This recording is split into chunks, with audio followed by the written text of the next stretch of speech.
Stockbroker is meant to understand the intention and plans of issuers, probably better than they themselves.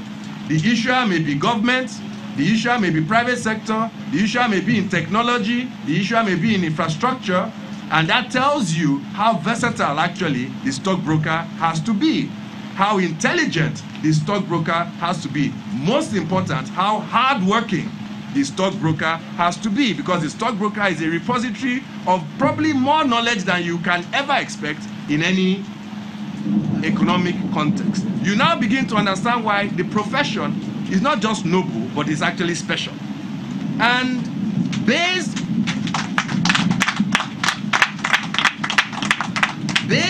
on this understanding, this is what I saw our doyens do as I grew up.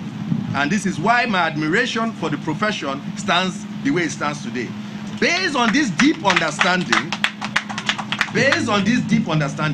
a stockbroker was expected to convince the holders of savings at both the institutional and retail level of the viability of these plans, and convince them they would even, not just of the viability of these plans, but defend the price at which the issuer was trying to mobilize savings into their venture. Based on their capabilities, stockbrokers therefore catalyze the velocity of the capital formation process and create an ever-expanding capital market. You would therefore agree with me that there will be a correlation between the capacity of the stockbroker and the efficiency of the capital formation process. And there's nothing you can argue about that. Over time, the value that is attached by the society to stockbrokers and their role in the value creation process for some reason is diminishing. And I don't think you should point fingers at others. Look at the four pointed at you, because it is you who will reposition yourself back to those days where stockbrokers were of preeminent importance in the Nigerian economy. Where is it that stockbrokers are falling short? Financial capacity. The ability to perform their function relative to the size of the Nigerian economy depends on the capital base of a typical stockbroking firm to fund the assets and resources to enable them appropriately play their role. In my role as a council member of the Nigerian Stock Exchange, I have had a very full view, if you like, of the minimum resources required to meaningfully carry out the broker-dealer function. Again, I cast my mind back to those days when the likes of Otumba Balogun and others were setting up stockbroking firms. When I visited the stockbroking, I'm not talking of the banks that may have followed. When I visited the stockbroking firms themselves,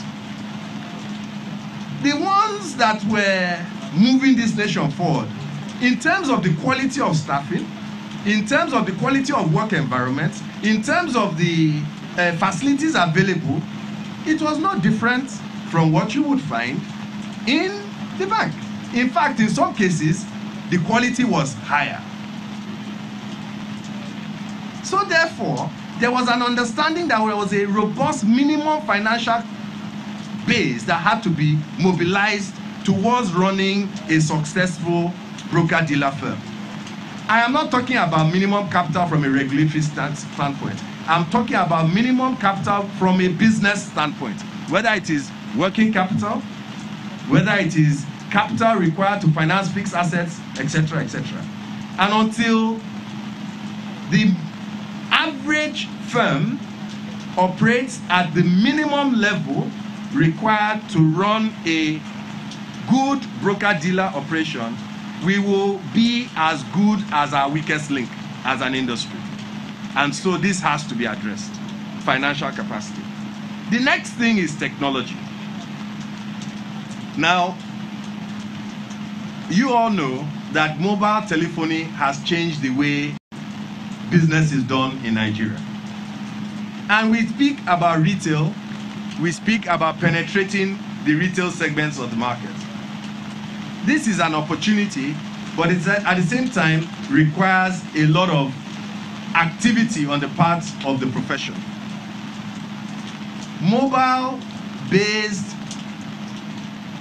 channels of deploying stockbroking services is no longer a nice thing to have.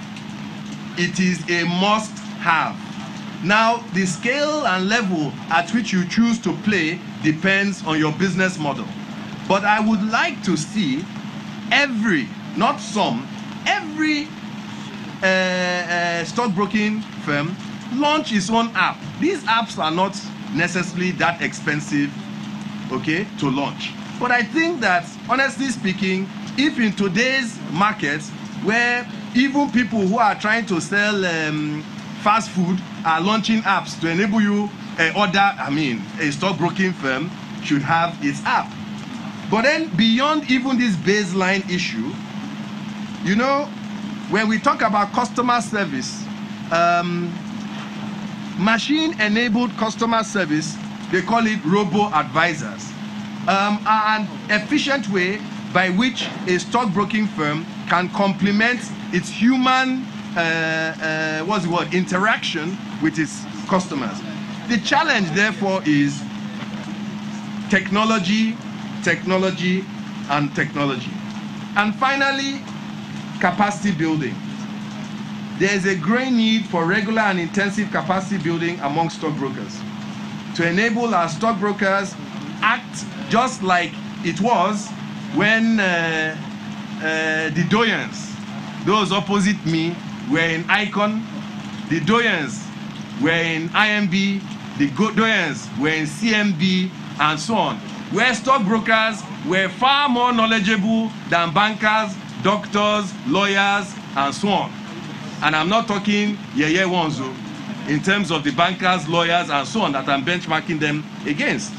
And to build capacity, you must teach, you must educate. Online training, classroom training, every type of training.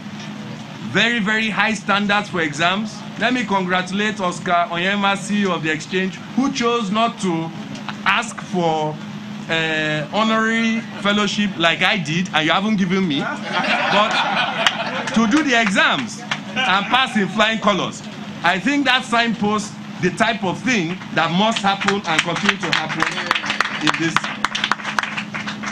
And as I conclude, let me say that today's commissioning of the Chartered Institute of Stockbrokers House signals that the Institute is gaining traction in its quest to address the gaps that we have discussed before and we continue to discuss today. You now have a meeting place befitting to house a profession of major importance of which the stakeholders, internal and external, can associate with. This space affords you the space to take on the challenge of training, and because it's new, I hope that the functional equipment here is in line with the very best and latest technologies.